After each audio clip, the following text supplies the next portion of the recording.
Hello, dear friends. Welcome to this program, Our Moments with God, our moments with the Word of God, our moments with the love, compassion, mercy, and forgiveness of God.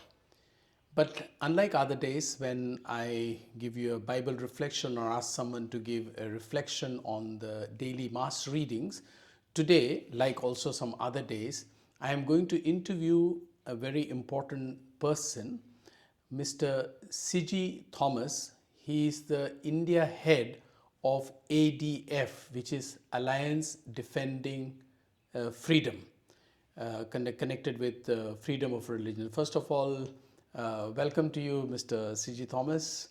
I can say that you are the director of ADF, Correct. Alliance Defending Freedom. It's an India. international body, Yes, but you are part of the Indian chapter. correct. Yeah. How long have you been the director of this organization? It's quite recent. It's been 2 years now. I was part of the team since 2017 Yeah. and took over the directorship in 2023. Yeah. Yeah. Okay, wonderful.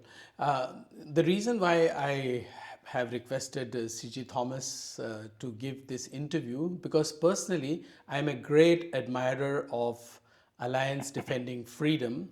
They have also a branch in Vienna, and I'm also connected with that. But also, when I was here in New Delhi, I used to be quite associated with it, and right in the beginning, when they had a lot of seminars, I used to be part of it. So I am a great admirer of their work. So I will ask Mr. C.G. Thomas, what exactly is your work rather than me telling you? We provide legal support to religious minorities, to the church at large in India, and the support that the community, especially vulnerable community in India, that it needs. We provide the legal backing, the support to it, and it varies. It could be some interventions on the ground. It could be litigation support, help at lower courts or any high court or even the Supreme Court. That's largely the work that we do. So, what kind of legal support in what kind of cases? So let's say for land cases, would you appear, or for criminal cases, or what kind of cases precisely? Where there has been a targeting because of one's faith, we provide, just as our belief is, or just as we strive to protect fundamental freedoms and promote the inherent dignity of all people. We try and shortlist those cases where there has been, a violation of such fundamental freedoms, and those are the kind of cases then we take up before the courts. Yeah. As I said in the introduction, I'm a great admirer of your work, and really I have been following what you do. So, how easy or how difficult is this work that you do, Mr. C. Thomas? Yeah, it is difficult because of the kind of environment that we are in, and there are various factors to it. One is a very low level of understanding or comprehension when it comes to community members who are traditionally, been in vulnerable positions, conditions, and to tell them that they have rights, that they should assert those rights, that they should come up if there's been a violation, if they have not been able to gather and worship, if they are not able to follow the faith of their choice, if there have been restrictions there. So just counseling them and telling them the importance of using legal remedies at their disposal, approaching the courts is a very tough job in itself. And then our legal process in itself can be quite laborious, can be quite lengthy in itself. In India, we often say that the process is the punishment. You may eventually get an acquittal, your case may get disposed of favorably, you may be able to go back peacefully without any, with your name cleared entirely, but you may have spent 5 to 7 years, behind that process. All these things, factors combined, and this is true for any human rights work, this is true for any cause-based work. It is slow, it is long, it does take a lot of time to materialize, but that's where the effort is required, and that's where the bulk of our time and energy also goes to make all of these things come together and happen. Yeah, as I was saying, why I'm fan of your ADF is because as I have been reading both reports from your office as well as in the newspapers, that you have had some great success, particularly in cases that were filed false cases for anti-conversion laws, etc. So, how easy or how difficult were those cases, and you have had a lot of success? The facts speak for themselves. Most of these cases actually result in acquittals, and they don't stand the test of trial. You may be able to register a complaint initially through, clout or influence that you have at a local police station, but when it comes to actually undergoing, when the trial is conducted, the witnesses don't stand the scrutiny of the court. So most of these cases eventually end up in acquittals for our clients. But maybe, I may not be able to take you through all the important cases that we did, but one that is actually a part of public record, but it was quite a celebrated judgment. It came out last year.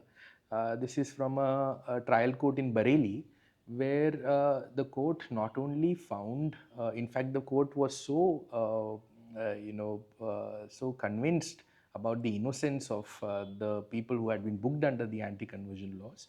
It did not stop at only acquitting those people.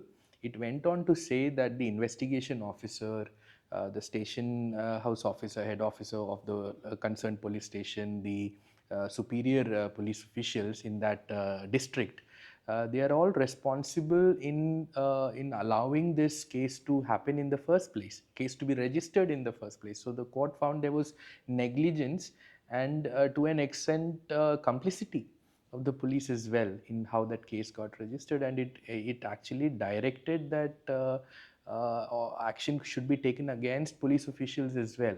So this is a court of law after going through the entire trial, finding that those cases were baseless in the first place, eventually ordering that direction may be or action may be taken against all concerned people, including government officials.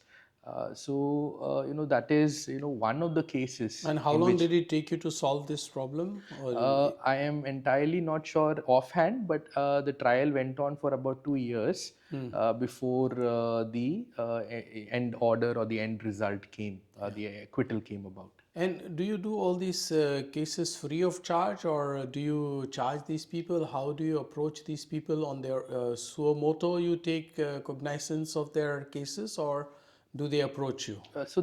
Most of these people approach us because we have been involved in this work for some time now. There is information or knowledge about the work that we do, and therefore they approach us. And we do this pro bono for them. This is legal assistance, legal aid that we provide, and many of these people do not have the capacity to be able to, obtain qualified, competent legal representation for themselves. So what we are doing is as part of our service to the community. Okay. Now, one important question. You are doing so much for the community. What's your opinion? Is the community at large aware? At large, I'm saying, not just people who are involved in these things, but are they aware of the type of work you're doing? I mean, the Christian community on the whole in India. I think there is a lot more to be desired. The environment in itself in the last few months and years has created a lot of awakening, but I think there is a lot more that needs to be done. The church needs to know its position, needs to understand what's its role in the middle of all of this. For us and many other civil society organizations which are at the forefront, it is not possible for us to be able to do all of this by ourselves. So unless the church is aware, knows what how it needs to position itself, how it needs to engage in the current environment, this work till then will always remain a very uphill task. Yeah. And do you also find a lot of appreciation and admiration for your work and encouragement from the community, or is it an indifferent or a thankless job? I think there is a great amount of gratitude for all whom we have been able to help, for the thousands of lakhs of lives that we have been able to touch. There is a great sense of appreciation. It's also because there aren't many who are doing this, and there's a gap or a vacuum that we are able to fill. So there is gratefulness all around, but yeah, like I was sharing previously, there is more awareness that is required in the church in India. Yeah. What would you say, like, how many cases are of these kinds are there in the court that you might be handling or ADF might be handling at the moment? There are quite a few, Quite a few. just because of the sensitivity of the Yeah. matters involved. I'm not able to share all of it, Okay, that's but fine. Yeah, but there are, quite a lot. yeah, quite a lot. That means your hands are full, and you have a Absolutely. large staff also to help Yes, yes, help and you. a large network Yeah, of yeah, lawyers who are yeah, like-minded, who are yeah, willing to come forward and help. yeah, yeah. That's wonderful. And do you get also or require naturally financial support for all this work? Are you able to manage that? Do you seek support from the community, and how is that? Yes, so that's the community. Like I said, there are many who are aware, who come forward to support, help these families who go through a very difficult time. Either they help them directly, or they would want to pay their legal bills. It's the church which has been supportive largely, but there is always a need because of these many cases being there.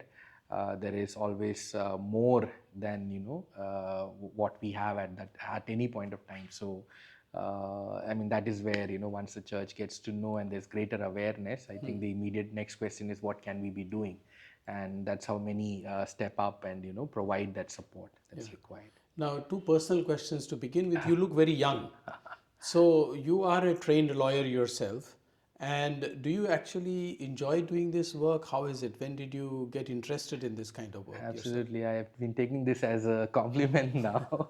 I am young and have been in this work. I'm a practicing lawyer. I've been practicing for the last 13 years, and my involvement was in a way incidental because I knew the team or the people who were involved in providing, this sort of legal support. And as part of my independent work, I was drawn into this work and liked it so much where I thought that this is something that I should be doing full time and devoting myself entirely to it. This is a cause that is very close to my heart, very dear to me, and therefore I felt that this is something that requires my full attention, Okay. and that's why I've dedicated myself for this work. So then that question is answered by itself that you also enjoy doing it. Absolutely, Okay. absolutely. This is And one more something. Yeah. question. Do you have a lot of stress then in this work to do legal, looking at the legal aspects or laws, etc.? And does it put a lot of stress on you? Is it time bound cases to be, treated and solved? I think the legal job in itself is quite, it requires a very hands on approach.